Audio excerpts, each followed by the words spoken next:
Federation cup ফুটবলের ফাইনালে এখন লড়ছে বসুন্ধরা কিংস ও মোহামেডান স্পোর্টিং ক্লাব। খেলা হচ্ছে ময়মনসিংহের রফিকুদ্দিন ভূঁইয়া স্টেডিয়ামে। সেখানে আছেন সহকর্মী মোহাম্মদ হাসিব। তার কাছ থেকে জানবো সবশেষ তথ্য।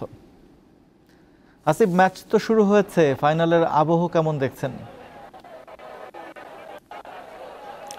রাজীব, ঢাকার বাইরে ফুটবল মানেই সবসময় দর্শকের উপস্থিতি বেশি থাকে এবং সেটা আমরা এর আগে যতগুলো ফেডারেশন কাপ সহ স্বাধীনতা কাপ ফুটবল ফাইনাল আমরা দেখেছি বা টুর্নামেন্টের অন্যান্য পর্বে খেলা দেখেছি, দর্শকের উপস্থিতি সবসময় থাকে এবং এখানেও ঠিক তাই আছে। এবং একই সাথে হচ্ছে এই ফেডারেশন কাপ ফুটবলের ফাইনালে কিন্তু মোহামেডান স্পোর্টিং ক্লাব খেলছে, যারা কিনা গতবারের চ্যাম্পিয়ন এবং তারা কিন্তু গতবার আবাহনীকে হারিয়েছিল, যেটা কুমিল্লাতে হয়েছিল। কিন্তু এবার ভেন্যু পরিবর্তন করে হচ্ছে ময়মনসিংহের রফিকুদ্দিন ভূঁইয়া স্টেডিয়ামে।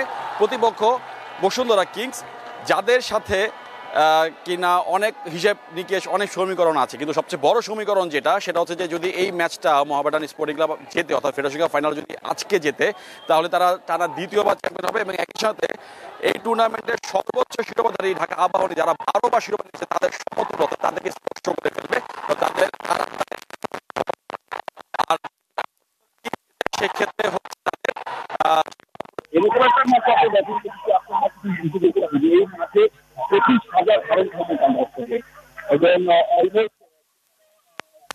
গ্যালারি ঘুরে গেছে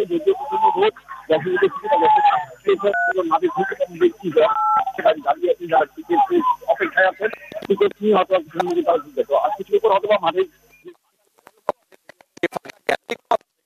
দেখবো না যে ফাঁকা আছে, সেগুলো তো আমরা দেখবো যে কানায় কানায় পূর্ণ। তবে মাঠে দর্শক উপস্থিতি এবং মাঠের যে খেলা চলছে ফাইনাল, তাতে দর্শকের উপস্থিতি এবং একই সাথে হচ্ছে টান উত্তেজনা, যেটা সবাই আশা করে একটা টুর্নামেন্টের ফাইনালে, তেমনটা কিন্তু পুরোটা এখানে রয়েছে। রাজীব, হাসিব, আপনাকে ধন্যবাদ।